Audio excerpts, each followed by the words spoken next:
There's a question I've been asking myself quite a lot lately. What am I doing here?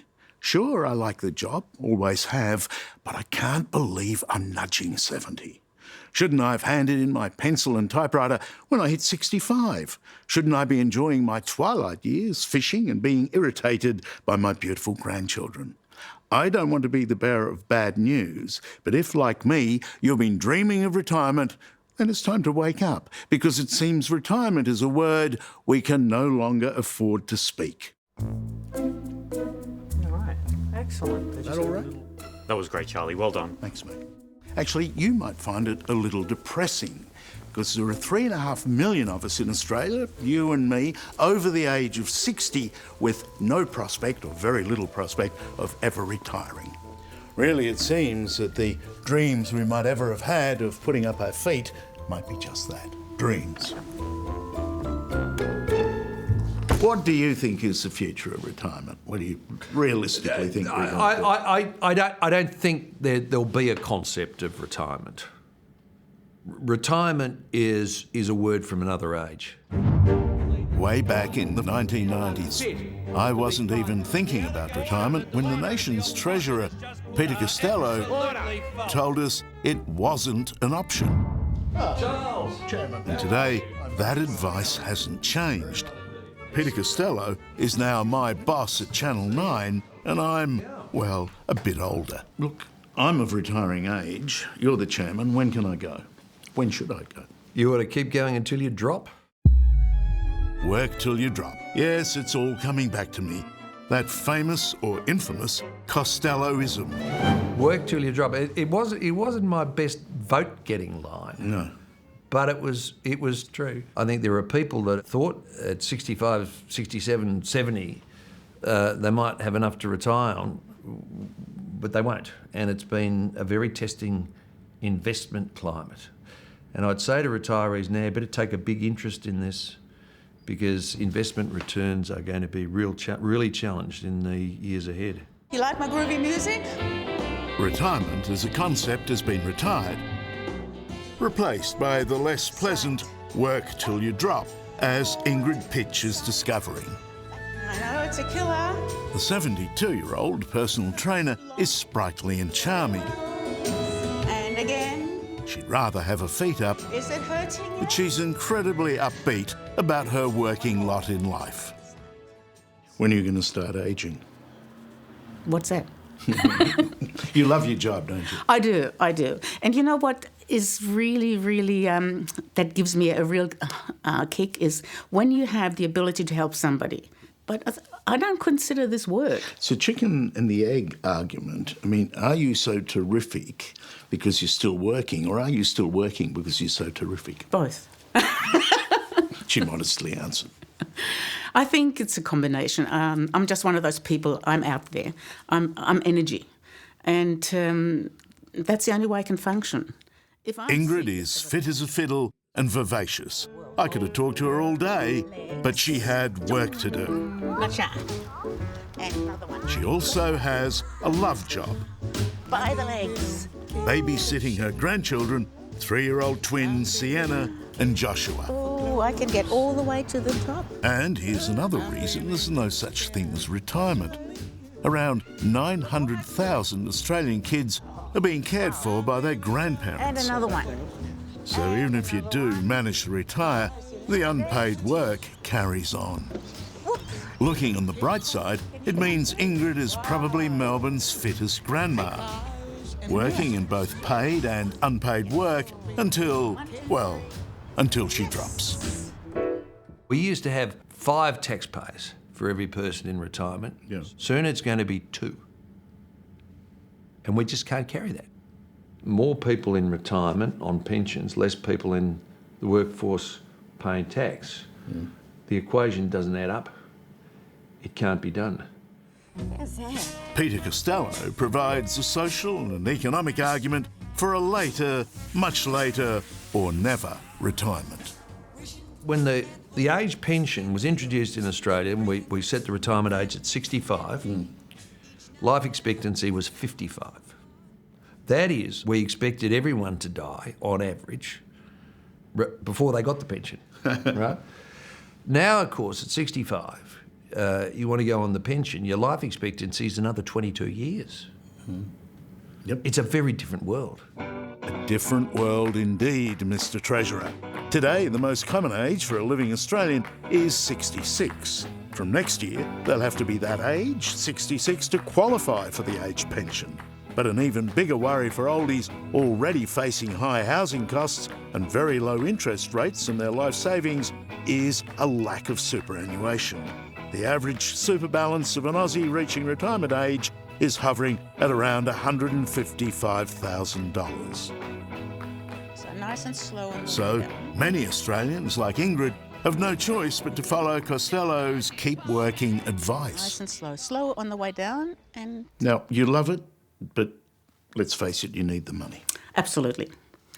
I think we're getting to that stage because to live now on a pension and renting, it's impossible. It's virtually impossible. I don't know. I'll be horrified. I'd have to live like that.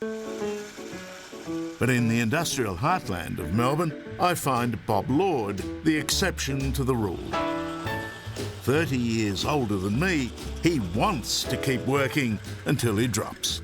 Into there like that. He's an extraordinary man, I'll take that out of there. an electrical engineer of great genius, and at 95 years of age, he's still inventing and still on the tools. And I want every scrap of... Ironically, his company designs equipment, gadgets and contraptions that make it easier for older employees to stay in their physically demanding jobs for longer. 60 years ago, would you have ever thought you'd still be working here in your 90s? Oh, I've never given it a thought, I don't think, Charlie. No, I felt that I'd go on forever. It's the sort of thing that you get enjoyment out of. There's a certain amount of creativity about it. Will you, as they say, work till you drop? Well, I don't mind if that's how it works out. And people say, oh, what do you do with yourself in your spare time? I say, I don't have any spare time. I'm busy, busy, busy. Slide it across and there you go. The wheelchair can go straight up onto the train. And so is Bob's grandson, Stuart, who's also in the family business and who, even now, knows he'll never retire. I don't really see people stopping work like it used to be, saying, oh, I'm looking forward to retiring. It's more of a difference now where people are now going, you know what, I will be working to 80 plus. 95 is probably an extreme case, but I think the 80s is probably going to be the normal from in the near future or now. Stuart is not alone. Most younger Australians now accept they'll be working into their 70s and beyond. So, does that mean the millions of grey nomads Here's to happy hour again. now happily mooching around the back blocks of the country are an endangered species? I even had a shave today. I caught up with a defiantly happy retired couple just outside Tamworth to see if Costello's words ring true out here. The minute we both retired, neither one of us have got the stress anymore. And by not having stress, I think we'll live longer, you know, and we're enjoying every minute of it. And what more can you want, you know?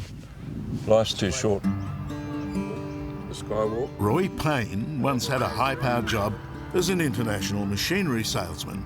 If he didn't quite move mountains, he supplied the gear that did. But he cautions that retirement is hard work. Not only did he have to overcome the lack of income, but he suffered from relevance deprivation. I ended up having an anxiety attack, and it lasted for 2-3 weeks. I didn't know what it was. I couldn't sleep, couldn't get my head down on a pillow, and I'd become that nervous. It just was frightening. Yeah, you tell me that story, I feel like laughing about the kind of stress and pressure and anxiety you have in your life here. It sounds funny, but at the end of the day, people do suffer with it. And it's an adjustment. Yes, yeah.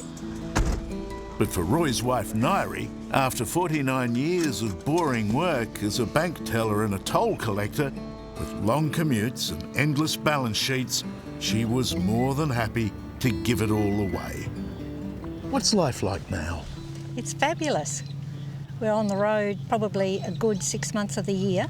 Summer we go south, winter we go north. And there's no pressure at all. What did you think about Peter Costello when he was Treasurer? His advice was work till you drop. No way. You think it's easy for politicians to say? Yes. Yeah, you have to forfeit a lot of things. We don't eat out at restaurants anymore.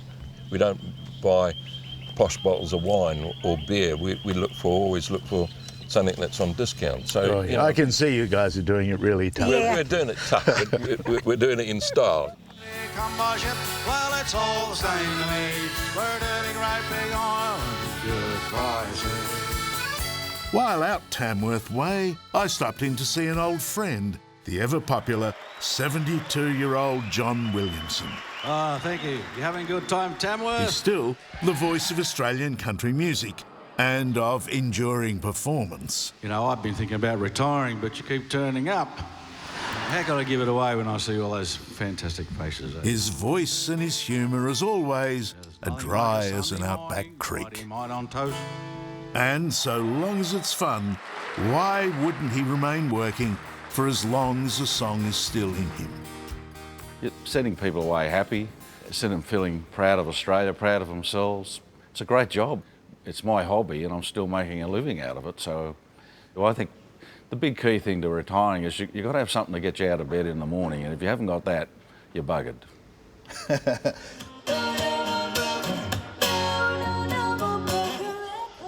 If John Williamson provided the soundtrack for a long life on the road, And there's a lot of retirees here. 95-year-old Bob Lord's inventions are the animation. I don't know if Bob has quite realised it, but I think what he's developed here is a handy reporter mobility device on which I shall power myself into a Peter Costello future from which there shall be no retirement. What do you think is the future of retirement? What do you realistically think? I don't think there'll be a concept of retirement. Retirement is a word from another age. You know, the Rolling Stones are still singing rock in their 70s. You know, and as long as there are 80-year-old singers, 80-year-old rock and rollers will be turning out to listen to them. Still room for you there? Room for both of us.